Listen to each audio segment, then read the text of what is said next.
So tell me about that person that comes in who's been betrayed. They're just absolutely devastated, but it's fury, raw fury. And they say, I just want you to go in there and I want you to rip them apart. Can you do that when you're just a bunch of women or, it's a soft image you have? What would you say to that client? That kind of client, what I say to that client is really simple. It is, let me understand you. Let me understand what it is you're actually asking me to do. And tell me a bit about what happened. Tell me why you or how you got here Mm, and why it is that you're so furious. And I then ask them, tell me what you are like when you're not this angry. What does that person look like? And then we really try to understand what it is that's driving the anger. And if I can understand what's driving that anger, I can do it pretty quickly. And I've been doing this a long time, and I can pretty quickly understand from the clients what is driving that anger.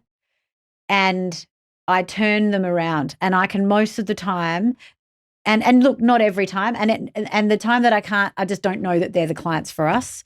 But the majority of the times, the person underneath doesn't really want to fight.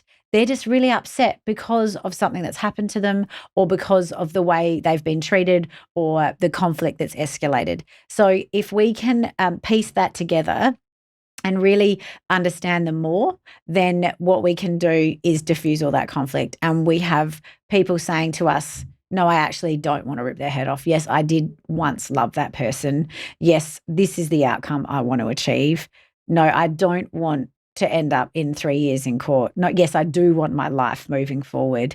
All of those things are what people want, despite that they say they want that bulldog type of lawyer. Plenty of bulldog lawyers out there. And if you want one, they are there for you, and they will do everything you want them to do to fight for you. And they'll take your time and your money with them. mm, mm, yeah. And what do you say for the person who they've come to you to really try and lessen the conflict, but yet their partner has gone to one of the bulldog lawyers and they are coming at you with all of those principles? That's a tough one, because that is a commonplace type of scenario we get. We are able to explain to the clients the type of advice that we think their spouse is getting. It then comes back to us really trying to work on the lawyer to diffuse the conflict and hold the lawyer to account to the conflict that they're sort of escalating. Mm, And we ask our client to tell us a bit about their spouse, because they're the ones that know their spouse the best. And we really try to then talk to the spouse. So if we're just prohibited from phone conversations because the lawyer on the other side won't take our phone call, or if the lawyer on the other side refuses to come to a mediation and we're stuck in a position where it's letter writing or a court application that they've filed unnecessarily because of whatever reason they think that it's necessary, we're in a position where we need to advocate for our clients, and we can do that. And we're very strong advocates. We're very strong advocates for our clients, and we'll do so fearlessly. But we'll do that with a really clear understanding of why they want what they want and what they're trying to achieve, with a real settlement focus.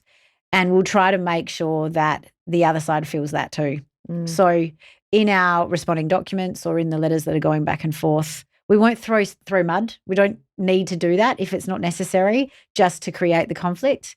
We might get a letter back from the other side that tries to start the war. I call it playing tennis, and it really is just this match back and forth of who contributed more, who's more valuable in the relationship, who's a better parent, all this kind of stuff. So we really try to stop that from starting, and really not have this slinging match back and forth, but really make it about objectivity and make it about goals and settlement focus. So you can't really fight when there's only one person fighting. And mm, so that's how we sort of say it to our clients, that whole bulldog will stop barking soon. We've just got to sort of play our game very clearly and carefully. And it is a game, and it's a strategy, and it's a clear strategy that we've got to disarm the bulldog, to disarm the conflict,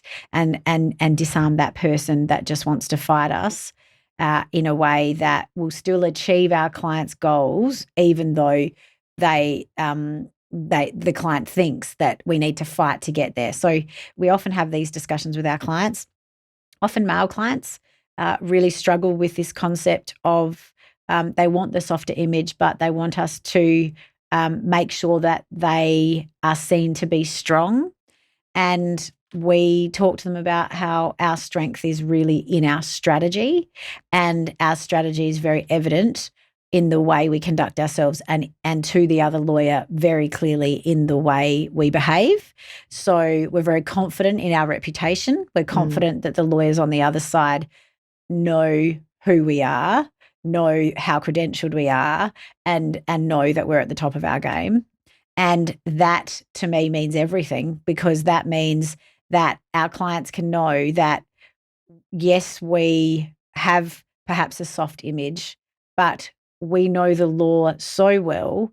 And on top of that, we know how to impact our clients by using the law to their advantage. So it really is a strategy that is unique, and it's so strong that I don't think people could call us weak. Mm-hmm. Yeah. And what's interesting is that, you can win on words, can't you? You really can. It doesn't have to go to battle like that. It's a really impressive strategy. Yeah.